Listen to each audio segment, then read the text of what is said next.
Bonsoir tout le monde. Je me présente, je suis Dr Sami Minouchi, professeur agrégé en cardiologie, chef de service de cardiologie à l'hôpital universitaire de Medellín.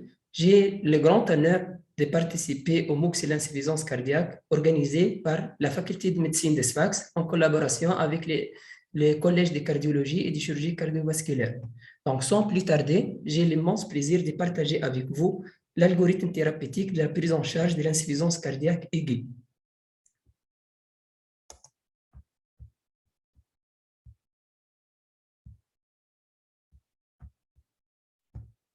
L'insuffisance cardiaque aiguë, définie comme étant une aggravation récente des symptômes ou des signes d'insuffisance cardiaque nécessitant une consultation non programmée, une consultation au service des urgences ou une hospitalisation. C'est une pathologie grave avec une mortalité intra-hospitalière entre 4 et 10% et une mortalité à 1 an entre 25 et 30%. De façon générale, c'est une première manifestation d'insuffisance cardiaque ou une décompensation d'une insuffisance cardiaque connue.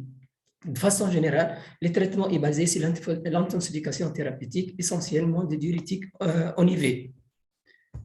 Donc, ça, c'est l'ancienne définition de l'ESC de l'insuffisance cardiaque aiguë, basée sur la présence ou non des signes de congestion et des signes d'hypoperfusion. La nouvelle classification de l'ESC 2021 définit comme étant l'insuffisance cardiaque aiguë, soit une décompensation cardiaque aiguë, soit un œdème aigu de poumon, soit l'état de choc cardiogénique ou une insuffisance cardiaque droite isolée.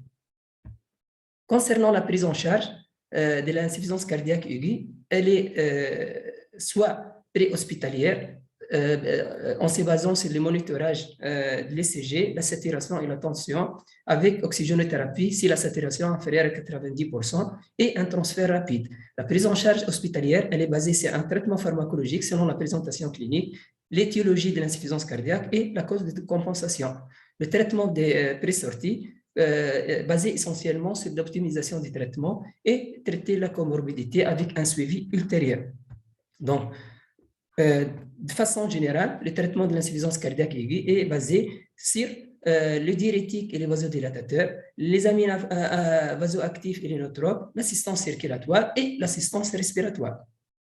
On va commencer par la première manifestation d'insuffisance cardiaque aiguë. C'est une décompensation cardiaque aiguë. C'est la présentation la plus fréquente entre 50 et 70%. Les mécanismes physiopathologiques, elle est basée sur une dysfonction du ventricule gauche et la rétention hydrosodée. L'installation est généralement progressive avec des signes congestifs, parfois associés aux signes d'hypoperfusion périphérique. Donc, l'objectif du traitement, c'est la déplétion, correction de l'hypoperfusion si présente et identification de la cause. Donc, la prise en charge de l'insuffisance cardiaque aiguë dans ces cas, la prise en charge des patients en insuffisance cardiaque aiguë décompensée, basée sur la présence ou non des signes d'hypoperfusion qui sont essentiellement les extrémités froides, l'oligorie, l'altération de l'état de conscience et les pincements de la différentielle. Ainsi, donc, en absence de ces signes, le traitement est essentiellement basé sur les diurétiques de l'ANS avec classe 1, niveau de PREVC selon les dernières recommandations. En cas de régression de la congestion, le traitement, c'est dans le renforcement du traitement médical. En absence d'amélioration, les recommandations préconisent l'augmentation des doses de diurétiques classe 1 et ou une combinaison des diurétiques de l'ANS avec classe 2A dans les recommandations avec classe 2A. Donc, c'est une nouveauté dans ces recommandations. Avant, c'était classe 2B. Donc, selon l'amélioration, en cas de résistance aux diurétiques ou insuffisance rénale terminale, donc le traitement il est basé sur l'épuration extra-rénale avec classe 2A ou un traitement palliatif.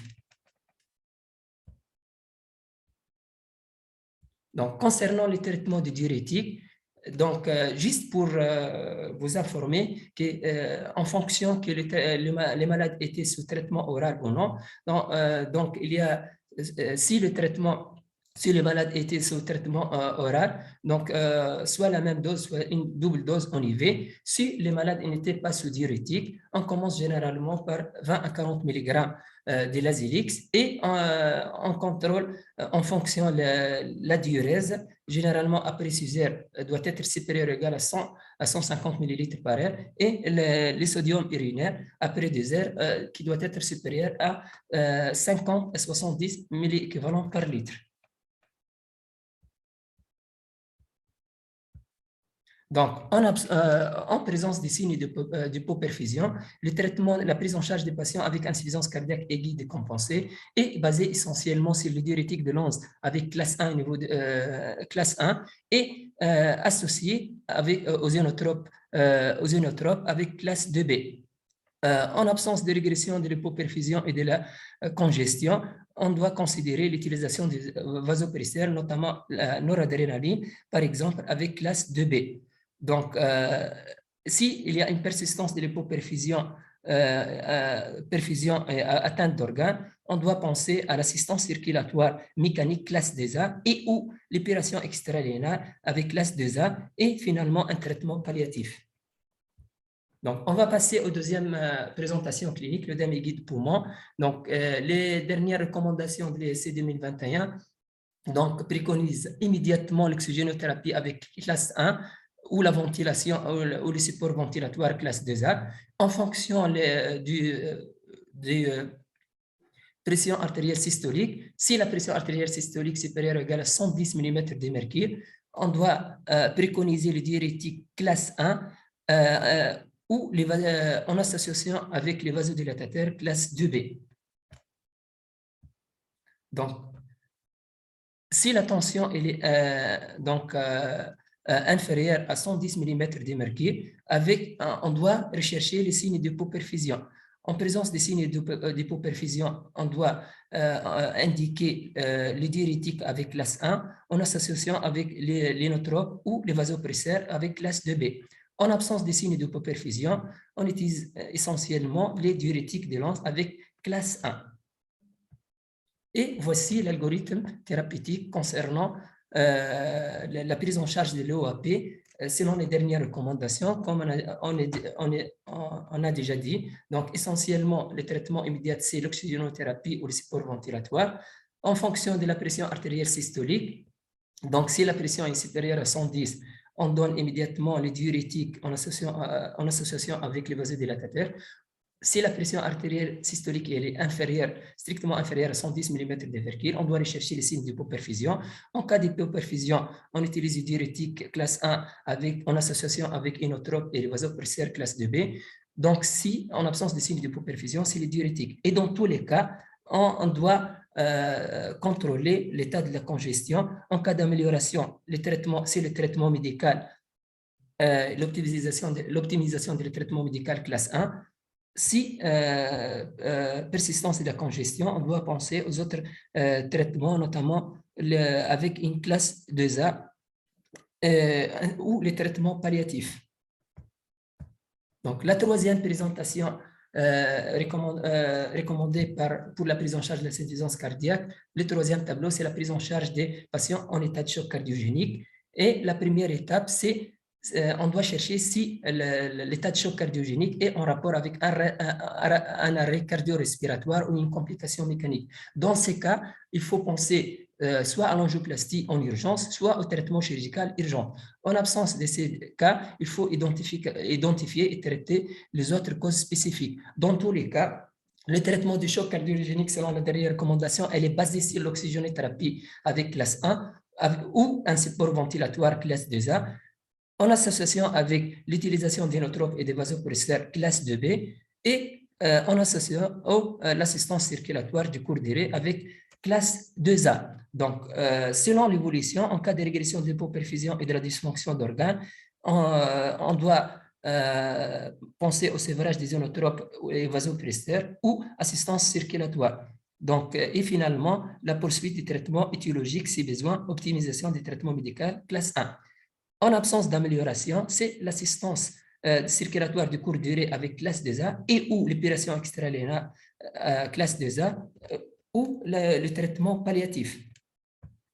Et finalement, on arrive à la dernière présentation, c'est la prise en charge des patients avec dysfonction ventriculaire droite isolée. Donc, les dernières recommandations préconisent qu'il faut immédiatement chercher si l'insuffisance cardiaque droite isolée elle est en rapport avec un syndrome coronarien aigu avec atteinte ventriculaire droite ou une embolie pulmonaire.